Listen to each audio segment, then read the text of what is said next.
할렐루야. 오늘 2021년 1월의 셋째 주 1월 17일 주일 오후 예배를 우리 함께 하도록 하겠습니다.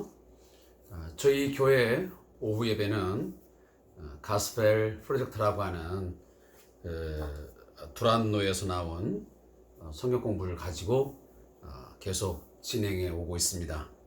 오늘도 변함없이 이 가스펠 프로젝트 섹션 3를 우리 함께 보시면서 예배하도록 하겠습니다. 지난 시간에 우리 함께 불렀던 우리 CCM 찬양입니다. 교회여 일어나라 라고 하는 찬양을 우리 함께 들으시면서 예배에 함께 하겠습니다.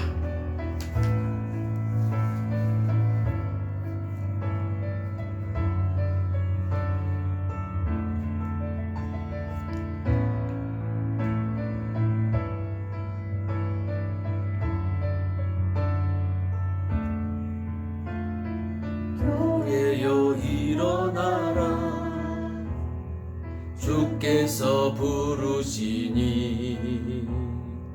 두려움과 실패 내려놓고 교회여 일어나라. 교회여 일어나라. 주께서 보내시니 우릴 부르신 삶의 자리에서 교회여 일어나라. 이 세상의 빛 하나님의 편지 주의 교회를 통해 세상이 주를 보리라. 일어나라. 아버지 사랑으로 아버지 능력으로 서로 하나 되어 그 빛을 비추라. 노래하라. 아버지 사랑으로 아버지의 크심을 이 삶의 노래로 주님을 나타내라. 일어나라.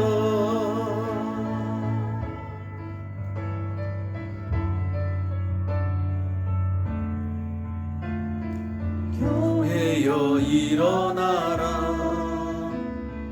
주께서 보내시니 우리를 부르신 삶의 자리에서 교회여 일어나라. 세상의 빛 하나님의 편지 주의 교회를 통해 세상이 주를 보리라. 일어나라. 아버지 사랑으로 아버지 능력으로 서로 하나 되어 그 빛을 비추라. 노래하라. 아버지 사랑을 아버지 그 크심을 이 삶의 노래로 주님을 나타내라. 일어나라. 아버지 사랑으로 아버지 능력으로 서로 하나 되어 그 빛을 비추라. 노래하라. 아버지의 사랑을 아버지의 크심을 이 삶의 노래로 주님을 나타내라. 일어나라.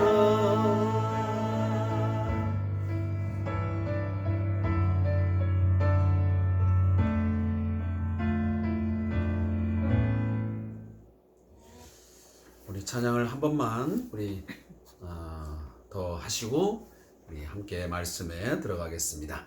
교회에 일어나라.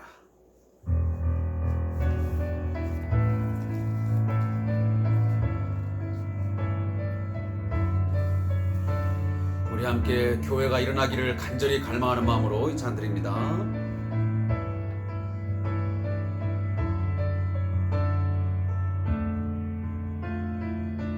교회여 일어나라.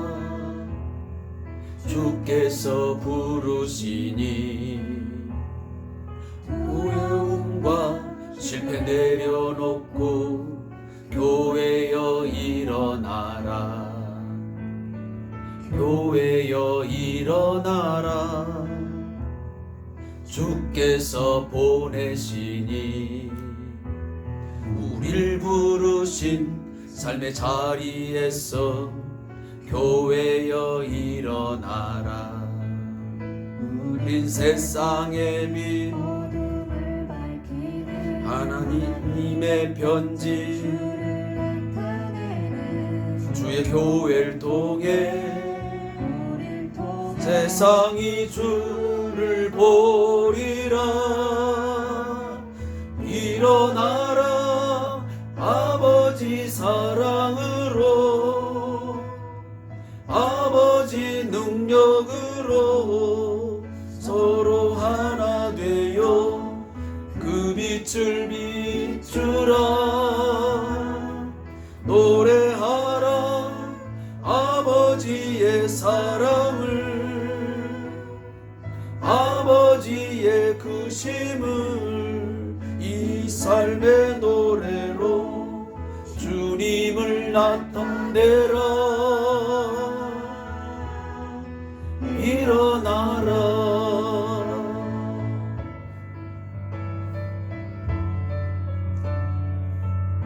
이 찬양을 부르면서 함께 일어날 수 있기를 바랍니다. 일어나라. 주께서 부르시니 아멘. 두려움 불의에서 교회여 일어나라. 신 세상의 빛 하나님의 편지 주의 교회를 통해 세상이 주를 보리라. 일어나라. 아버지 사랑으로 아버지 능력으로 서로 하나 되어 그 빛을 비추라. 노래하라. 아버지의 사랑을 아버지의 크심을 이 삶의 노래로 주님을 나타내라. 일어나라. 아버지 사랑으로 아버지 능력으로 서로 하나 되어 그 빛을 비추라. 노래하라. 아버지의 사랑을 아버지의 크심을 이 삶의 노래로 주님을 나타내라. 일어나라.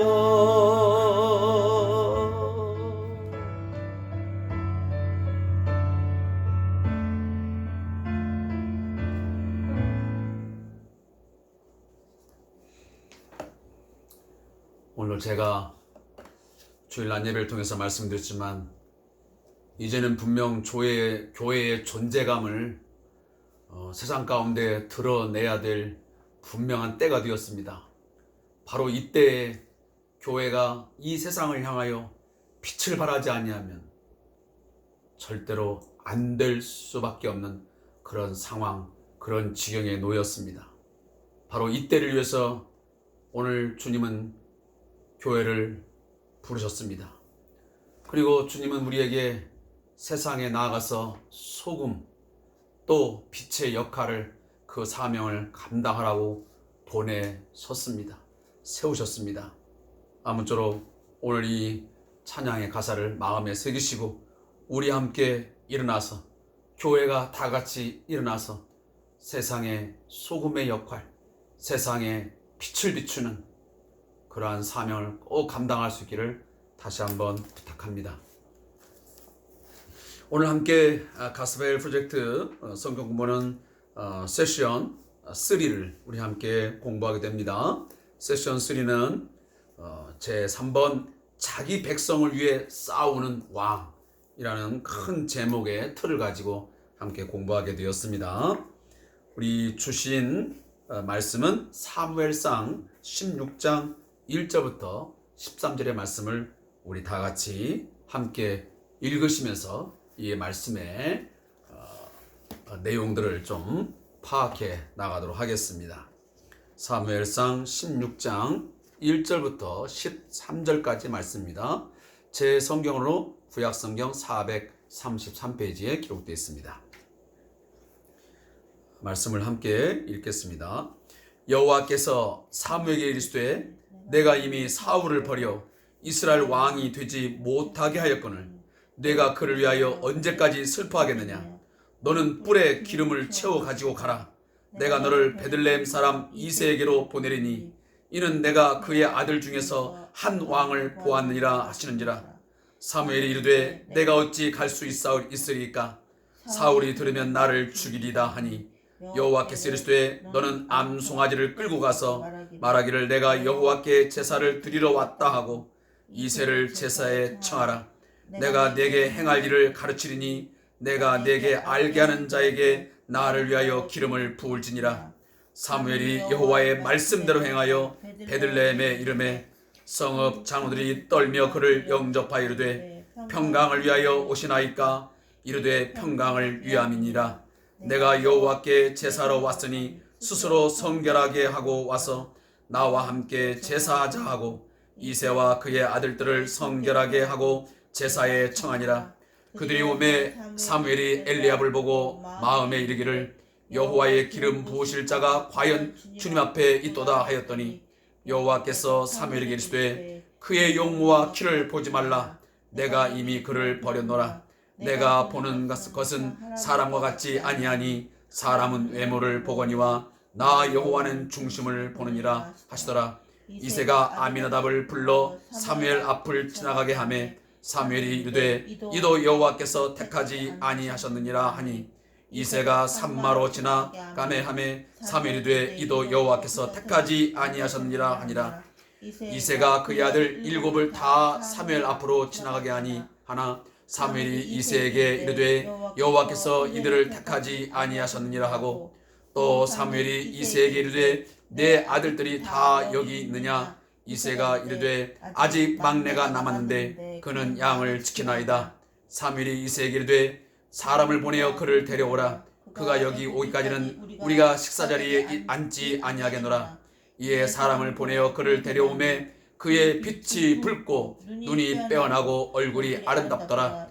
여호와께서 이르시되 이가 그니 일어나 기름을 부으라 하시는지라. 사무엘이 기름 뿔병을 가져다가 그의 형제 중에서 그에게 부었더니 이날 이후로 다윗이 여호와의 영에게 크게 감동되니라. 사무엘이 떠나서 라마로 가니라. 아멘.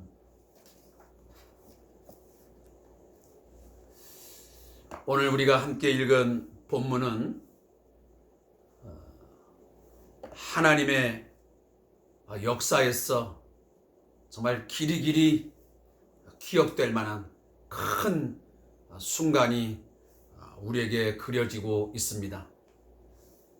바로 그것은 예수 그리스도께서 다윗의 자손을 통해서 오셨는데 바로 그 다윗이 하나님의 택정함을 받아 이스라엘의 제2대 왕으로 바로 뽑힘을 받는 순간의 기록입니다.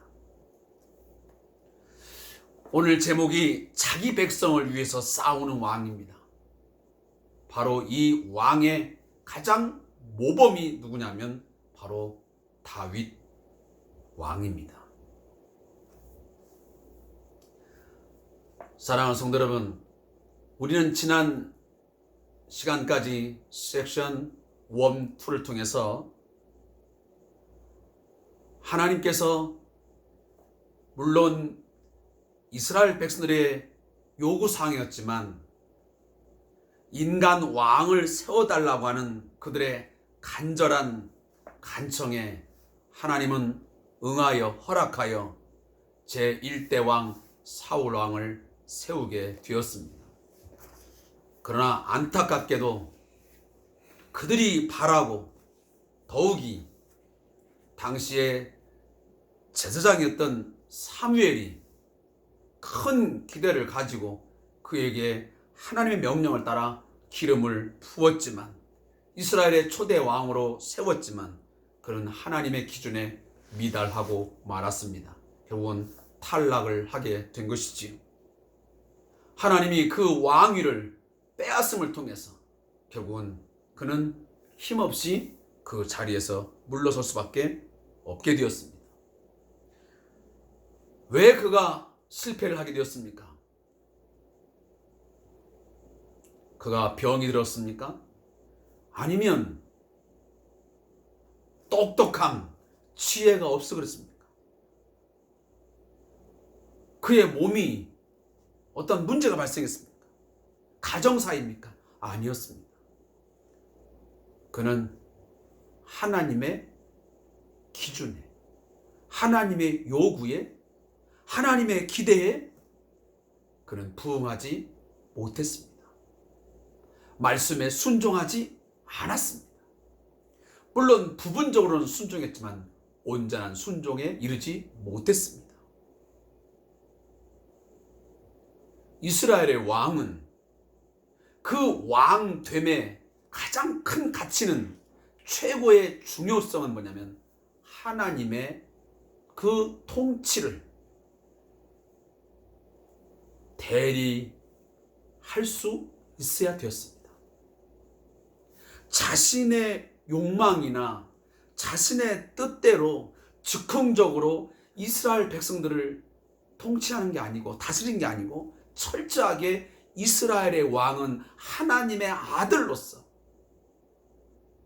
하나님의 그 의로운 통치, 하나님의 정의의 통치, 하나님의 사랑의 통치, 그 말씀을 받아서 이스라엘을 다스려야만 되는 매우 중요한 자리였습니다.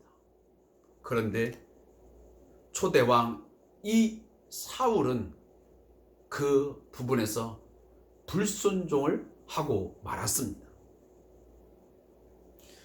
근데 그는 사람의 소리에 더 민감했고, 그리고 그 안에 있는 욕망, 그 욕심을 채우기 위해서 그건 하나님께서 하지 말라고 하는 그 행위를 하고야 말았던 것입니다.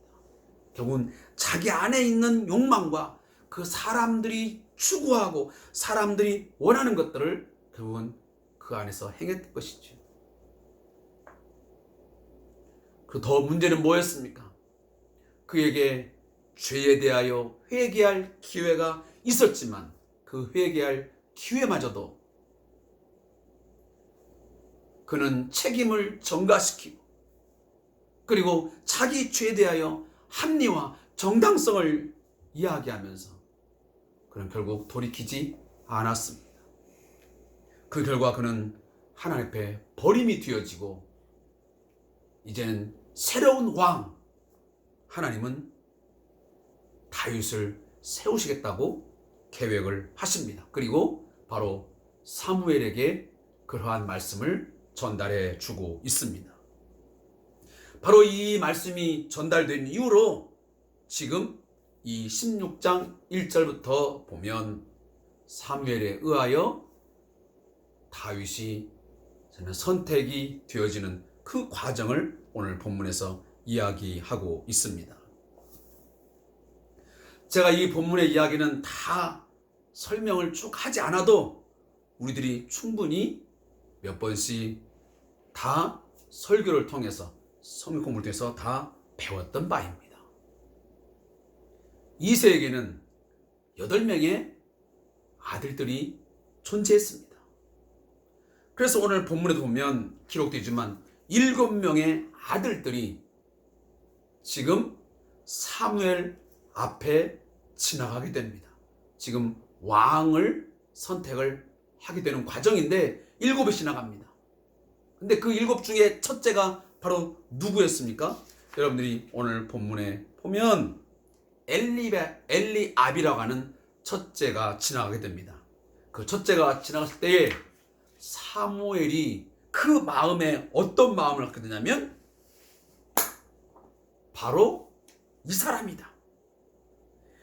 이 외모를 보니 이 엘리압이야말로 이스라엘의 제2대 왕으로서 손색이 없는 그러한 아주 준수한 그런 왕이다 라고 마음에 정했던 것 같습니다. 바로 그 순간에 하나님은 뭐라고 바로 말씀하시냐면 여호와께서 사무엘에게 이르시되 그의 용모와 키를 보지 말라. 내가 이미 그를 버렸노라. 내가 보는 것은 사람과 같지 아니하니 사람은 외모를 보거니와 나 여호와는 중심을 보느니라. 자, 자기 백성을 위해서 싸우는 왕, 하나님께 합당한 왕을 세움에 있어서 가장 첫 번째 기준은 뭐냐면 세속적인 기준과는 다르다는 것입니다. 마음의 중심이 기준이라는 것입니다. 사무엘조차도 그 외모를 보고 감탄할 정도였으니까 이 엘리압이 어느 정도였는가는 우리가 대략 짐작할 수 있습니다. 우리들이 알고 있지만 사울 왕도 마찬가지였습니다. 그 외모, 용모는 아주 뛰어났습니다. 그 키가 크고 용모가 뛰어나서 정말 그 누가 봐도 인정할 만한 그러한 왕이었죠. 바로 이 엘리압도 똑같은 상황에 이르렀습니다. 하나님은 이 엘리압을 시작으로 해서 그 나머지 7이 쭉 지나가는데 다 하나님은 아니다라고 NO 하고 하나님 말씀하십니다. 그리고 또다시 그 순간에 사무엘이 이새에게 묻습니다. 내 아들들이 다 여기 있느냐? 자, 11절 말씀에 기록되어 있죠. 지금까지 지나간 7이 네 아들의 전부이냐? 라고 물었을 때에 이새가 말합니다. 아닙니다. 아직 막내가 남았습니다. 근데 그는 그저 양치기에 불과한 그러한 아들입니다. 아마 아버지가 봤을 때는 다른 7에 비해서 이 다윗은 그렇게 그 왕이 될 만한 그런 존재로 아마 생각되지 않았던 것 같습니다. 그러니까 지금 대답하는 거 보면 막내가 남아있기는 하는데 그는 그냥 양을 지키는 그런 목동에 불과합니다 라고 말을 하는 겁니다. 하나님은 이 사무엘을 통해서 말씀하십니다. 바로 크다.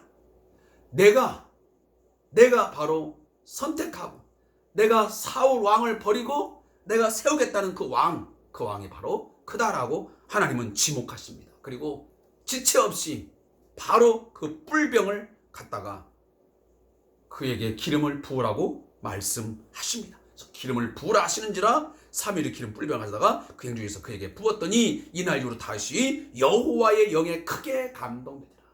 이 말씀이 굉장히 중요한 말씀이에요. 하나님의 마음에 합하여 선택되어진 이 이스라엘 왕 다윗은 하나님께 세움이 되자마자 여호와의 영에 크게 감동되어서 출발했다는데 중요점이 있습니다. 사랑하는 성도 여러분, 하나님이 세우시는 왕이 세속적인 기준이 아닌 하나님의 기준에 있었듯이 오늘 우리에게도 하나님은 하나님의 사람을 세울 때에 결코 인간적인 기준에, 세속적인 기준에 하나님은 얽매이는 하나님이 아닙니다. 고린도전서 1장 27절을 우리가 함께 말씀을 찾아서 한번 읽겠습니다. 고린도전서 1장 27절. 자, 거기 보면 이런 말씀입니다. 형제들아, 너희를 부르심을 보라. 육체를 따라 지혜로운 자가 많지 아니하며 능한 자가 많지 아니하며 문벌 좋은 자가 많지 아니하도다. 그러나 하나님께서 세상에 미련한 것들을 택하사 지혜 있는 자들을 부끄럽게 하려 하시고 세상에 약한 것들을 택하사 강한 것들을 부끄럽게 하려 하심에 하나님께서 세상에 천한 것들과 멸시받는 것들과 없는 것들을 택하사 있는 것들을 폐하려 하시나니 이는 아무 육체도 하나님 앞에서 자랑하지 못하게 하려 하심이라. 아멘. 고린도전서 1장 26절부터 제가 27절, 28절까지 말씀을 읽었습니다. 29절까지. 고린도 교회가 어떤 교회냐면 당시에 소아시아에서 아주 중요한 항구 도시였습니다. 아주 부유한 도시였습니다. 그 가운데서 교회가 형성되었습니다. 고린도 교회가 형성되었습니다. 근데 그 고린도 교회의 구성원들이 대충 일반적으로 어느 구성원 수가 많았냐면 이처럼 많이 배우지도 못한 사람, 당시의 사회적 지위도 그리 변변치 못한 사람들이 주로 아마 그 교회 구성원들로 이루어진 것 같습니다. 세상적인 기준에서 보면, 세속적인 기준에서 보면 별 볼 일 없습니다. 별로 가치가 없습니다. 하나님의 교회에 하나님의 백성으로서 부르심을 받기에 아마 부족하다라고 생각할지 모르겠습니다. 그러나 하나님은 그들을 불러서 그들을 하나님의 백성 삼으셨고 그들을 통해서 그 교회를 통해서 하나님은 당신의 영광을 드러내시기를 원하셨습니다. 당신의 일들을 행하시기를 원하셨습니다. 왜? 그 이유가 뭐냐? 아무 육체라도 자랑하지 못하게 하기 위해서. 아마 하나님께서 아주 좋은 문벌을 가진 사람, 좋은 높은 학력 가진 사람, 아마 그 사람들만 다 모아서 한다 한다면 아마 그들은 하나님을 자랑하기보다는 그래, 내가 하나님 앞에 뽑힘을 받은 것은, 내가 하나님의 백성으로 선택된 것은 내가 지식이 많고 내가 학벌이 좋고 그리고 내가 뭔가 뒷배경이 좋으니까 내가 뽑힘을 받은 거야, 내가 세움을 받은 거야 하고 아마 자랑을 했겠죠. 그러나 그렇지 않단 그런 말이에요. 하나님은 이 다윗을 세움에 있어서 세속적인 기준이 아닌 하나님의 기준에 의하여 그 마음을 보셨습니다.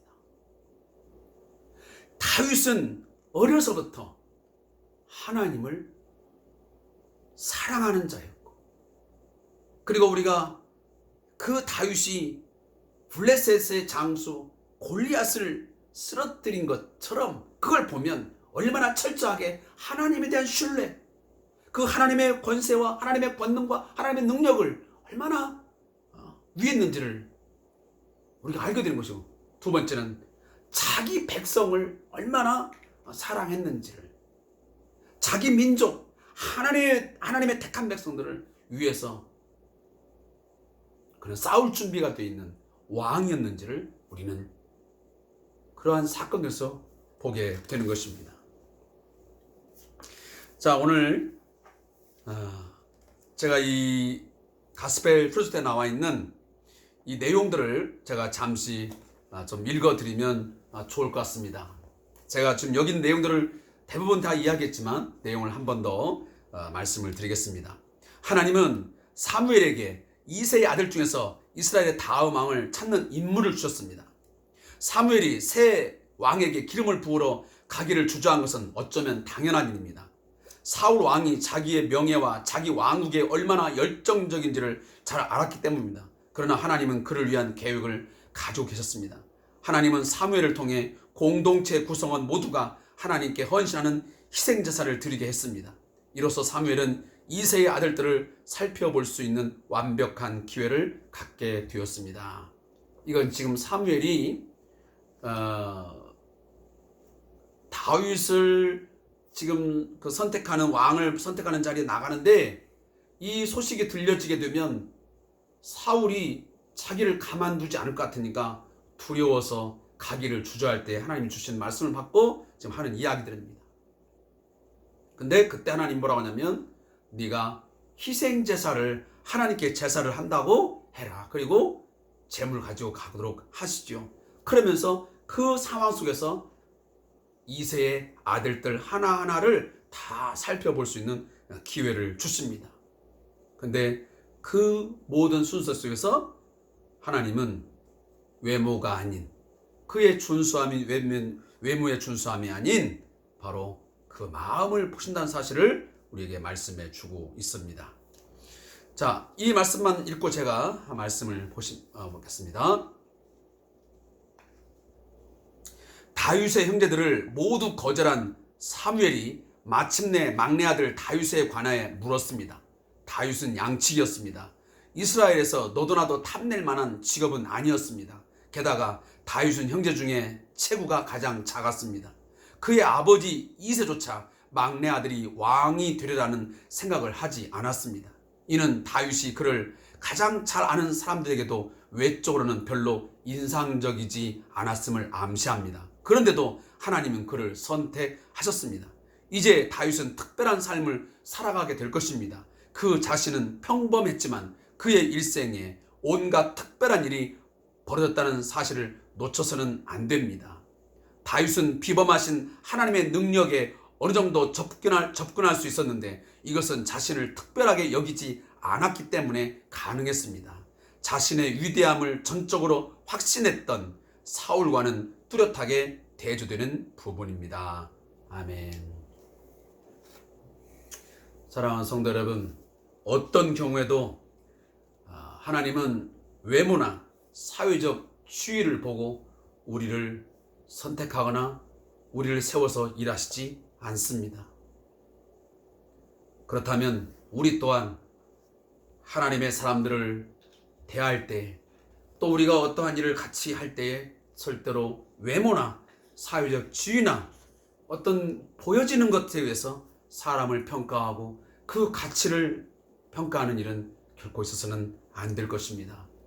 제가 1, 2분 동안 잠깐 말씀을 드린다면, 높아심이 된다면 제가 우려스러운 부분이 뭐냐면 제가 지나친 생활인지 모르겠지만 오늘날 사역자들을 교회의 목회자들을 청빙하는 광고를 저도 매 주마다 접하게 됩니다. 저희 교단의 신문을 보면서 접할 때마다 보면 목회자 청빙인지 아니면 어떠한 대기업의 중소기업의 CEO를 뽑는 것인지 말은 청빙이지만 청빙이 아닌 직원을 뽑는 공고 같습니다. 채용 공고 같습니다.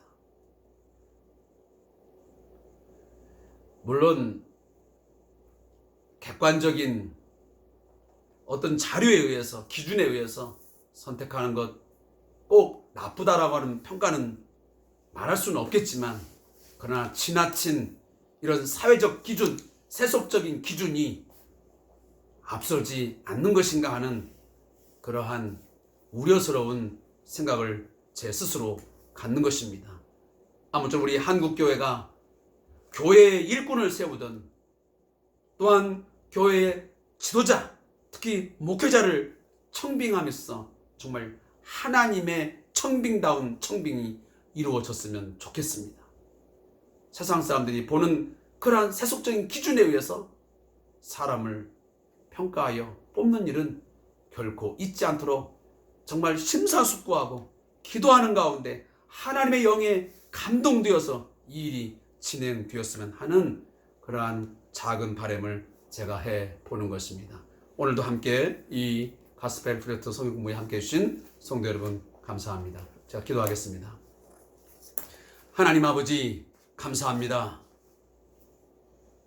하나님께서 하나님의 일을 진행하면서 하나님의 마음에 합한 자, 그 중심에 하나님을 사랑하고 말씀에 철저하게 순종하는 아들 다윗을 선택하심으로 하나님의 그 통치를, 하나님의 다스림을 온전하게 해갈 수 있는 새로운 왕을 선택해 주셨음을 인하여 감사합니다. 우리가 이러한 상황을 통해서 오늘 하나님은 하나님의 사람을 세울 때 하나님의 일들을 진행하는 하나님의 일꾼에 선택하면서 세속적인 기준이 아닌 오늘날 평범하게 사회가 사람을 선택할 때 보는 그 기준이 아닌 그 마음의 중심, 그 신앙의 중심을 본다라는 사실을 다시 한번 깨닫는 귀한 시간들이 되게 해 주옵소서. 나 같은 죄인 살리시고 나 같은 사람을 하나님의 교회의 공동체의 일원으로 또 하나님의 귀한 일꾼으로 세워주셨음에 감사하게 하시고 나를 자랑하지 아니하고 내가 가진 그 세상적인 그 무엇을 사회적인 지위나 그 배움 그것 자랑하지 말고 이 모든 것들을 다 배설물로 다 여겨버리고 오직 예수만 사랑하고 예수만 자랑하는 저희 모두가 다 되게 해 주옵소서. 그래야므로 오직 순종함으로 겸손하게 하나님의 일을 감당하는 저희 모두가 되게 해 주옵소서. 예수님의 이름으로 기도합니다. 아멘.